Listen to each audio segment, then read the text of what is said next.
Depuis le mois de mars 2025, une série d'annonces majeures du département du Trésor américain et du Financial Crime Enforcement Network, FinCEN, marque un tournant historique dans la politique de transparence et de régulation des entreprises aux États-Unis.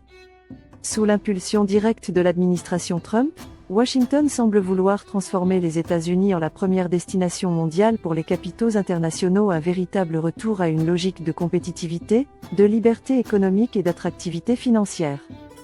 Le Trésor a officiellement suspendu l'application de la Corporate Transparency Act, la fameuse loi américaine sur la transparence des entreprises. Concrètement, cela signifie que les citoyens américains et les sociétés créées selon la législation américaine ne sont plus tenus de déclarer l'identité de leurs bénéficiaires effectifs au FinCEN. Le communiqué est clair. Le Trésor n'appliquera ni amende ni sanctions liées aux obligations de déclaration des informations sur les bénéficiaires effectifs, BOI. Mieux encore, le Trésor a annoncé qu'une nouvelle réglementation sera bientôt publiée, limitant la portée de cette loi uniquement aux sociétés étrangères enregistrées aux États-Unis. Quelques semaines plus tard, le Financial Crime Enforcement Network a confirmé cette orientation, avec une règle intérimaire historique. Désormais, la définition même de reporting company est profondément révisée. Seules les entités créées à l'étranger et enregistrées aux États-Unis doivent encore se conformer aux obligations de transparence. Les sociétés américaines LLC, corporations et autres en sont totalement exemptées. La règle est entrée en vigueur immédiatement après sa publication au Federal Register le 26 mars 2025. Pour les sociétés américaines, le changement est total.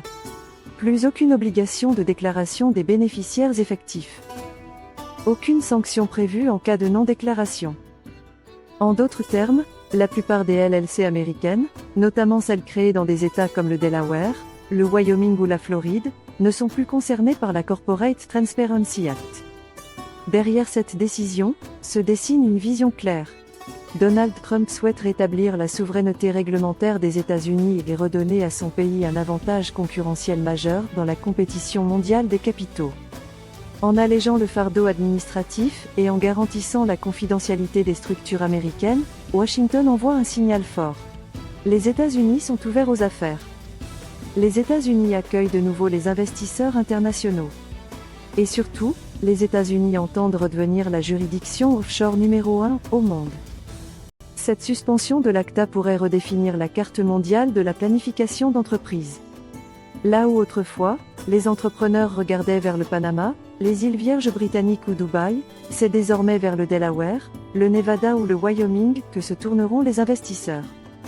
Les États-Unis réunissent désormais une stabilité politique, une sécurité juridique incomparable, et désormais, un environnement de confidentialité et de liberté économique digne des plus grands centres offshore. Il s'agit d'un changement profond, stratégique et symbolique. Avec cette mesure, Donald Trump cherche à repositionner les États-Unis comme la plateforme mondiale du capital privé, de l'innovation et de la création d'entreprises.